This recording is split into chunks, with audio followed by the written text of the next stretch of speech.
Hebreus capítulo 4, versículo 1 diz assim: Deus nos deixou a promessa de que podemos receber o descanso de que Ele falou. Portanto, tenhamos muito cuidado para que Deus não julgue que algum de vocês tenha falhado, deixando assim de receber esse descanso. Deus nos livre disso. Pois assim como aquelas pessoas ouviram, também nós ouvimos a boa notícia. Elas ouviram a mensagem, porém ela não lhes fez nenhum bem, porque quando a ouviram, não a receberam com fé. Deus nos livre disso também.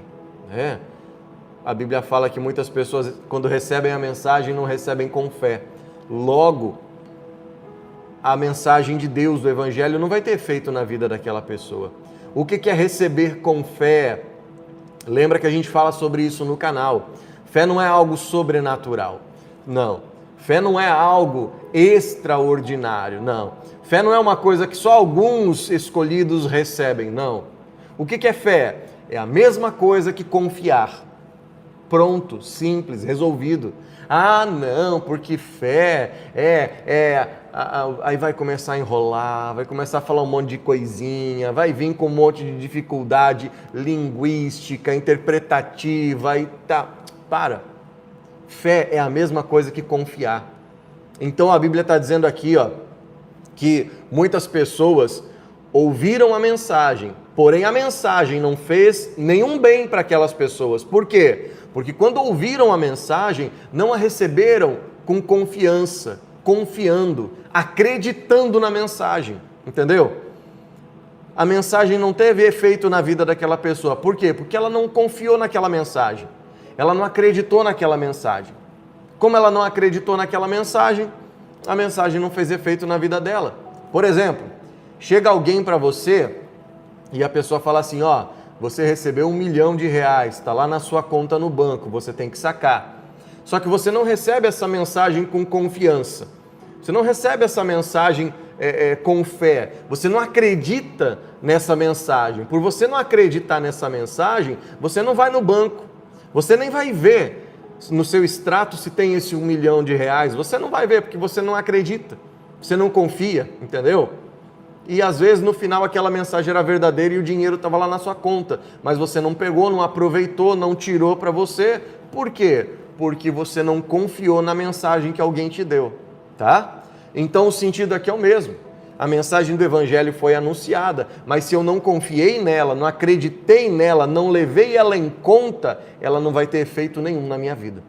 Esse é o motivo da mensagem de Deus funcionar na vida de alguns e não funcionar na vida de outros. Porque enquanto alguns confiam e acreditam que essa mensagem é verdadeira, outros nem levam em consideração.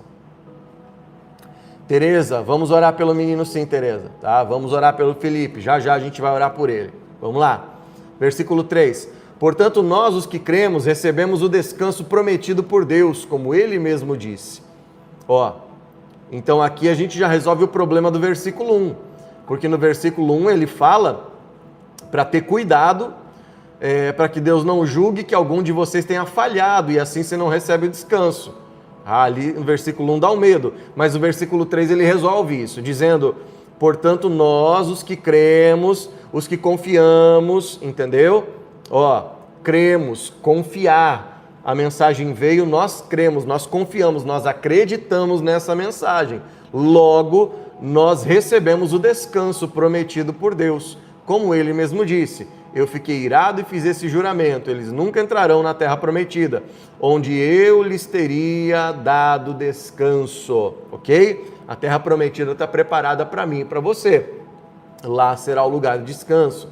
Ele disse isso, embora o seu trabalho já estivesse terminado, desde o tempo em que havia criado o mundo, pois a respeito do sétimo dia está escrito o seguinte em alguma parte das Escrituras Sagradas. No sétimo dia, Deus descansou de todo o trabalho que ele havia feito. E o mesmo assunto é repetido. Eles nunca entrarão na terra prometida, onde eu lhes teria dado descanso. Deus várias vezes fala, a terra vai te dar descanso. Que terra? Não é essa terra aqui não. É o que Deus tem preparado para a gente, tá? Aqueles que foram os primeiros a ouvir a boa notícia não tiveram fé e por isso não receberam esse descanso. aqueles que receberam, foram os primeiros a receber, eles não acreditaram. Eles não confiaram na boa notícia, no Evangelho. Eles não confiaram que aquela notícia era boa, verdadeira, era de Deus. Portanto, eles não receberam descanso. Então, há outros que vão recebê-los. Há outros que vão recebê-lo. A prova disso é que Deus marca outro dia chamado hoje. Ele falou disso muitos anos depois por meio de Davi, no trecho das Escrituras já citado. Se hoje vocês ouvirem a voz de Deus, não sejam teimosos. Não viva no ontem, não viva no amanhã. Ontem é passado e fica prendendo você. Amanhã é futuro e também te prende numa ansiedade. O que é ansiedade? É uma preocupação pelo futuro que ainda não se tornou realidade, certo? O passado, viver nele é tão problemático quanto viver no futuro. Quando que eu tenho que viver? No tempo que se chama hoje. É o agora. Esse é o tempo que importa. Eu faço planos para o meu futuro, eu faço as pazes com o meu passado, mas eu vivo no tempo que se chama hoje, ok? Se Josué tivesse dado ao povo esse descanso, Deus não teria falado mais tarde a respeito de outro dia. Assim ainda fica para o povo de Deus um descanso, como o descanso de Deus no 7º dia. Porque quem receber o descanso que Deus prometeu, vai descansar de todos os seus trabalhos, assim como Deus descansou dos trabalhos dele. Portanto, façamos tudo para receber esse descanso, e assim nenhum de nós deixará de recebê-lo, como aconteceu com aquelas pessoas por terem se revoltado. Deixa eu perguntar, você está cansado da vida? Você está desanimado da vida? Você está olhando para a vida e falando, meu Deus, que vida é essa? Estou cansado, a vida aqui complicada. Olha, você vai ter descanso? Vai, claro que vai. Quando? Quando você entrar na glória. Lá vai ser o dia de descanso. Aqui são períodos de descanso. Eu passo por um período de descanso e daqui a pouco eu entro num período de luta.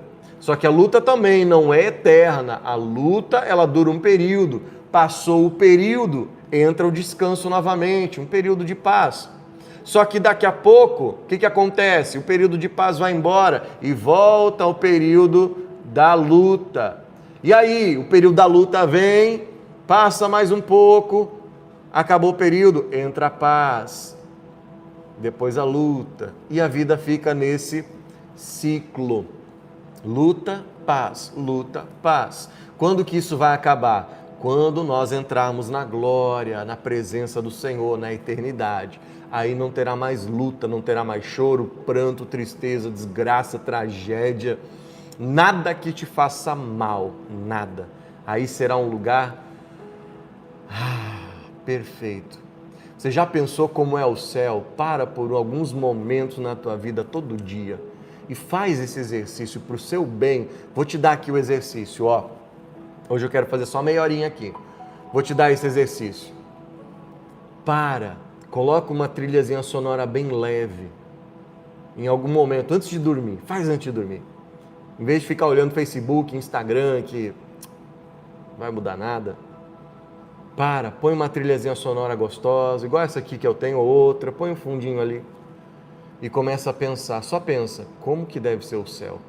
E aí começa a pensar no céu. Você vai ver a paz que isso vai te dar. Você vai dormir o melhor sono da tua vida. Tá? Começa a pensar no céu. Pensar nas coisas do alto. É para lá que a gente vai. Eu preciso ter sonhos aqui, sim, metas, objetivos e tudo mais. Mas não é aqui a minha eternidade. Os homens que são doidos para achar a vida eterna, né? Você já viu? Os homens aí querem viver eternamente. Deus me livre de viver eternamente nesse mundo aqui? Não. Eu quero viver eternamente ao lado do meu Deus. Aqui eu quero viver os anos que Ele permitir que eu viva aqui. E vou viver bem, da melhor maneira possível, agradando, servindo a Ele, tendo uma vida abençoada. Agora, eu não quero a eternidade aqui não, eu quero a eternidade do lado dele. Tá? É isso que eu quero. Esse que tem que ser o seu objetivo também.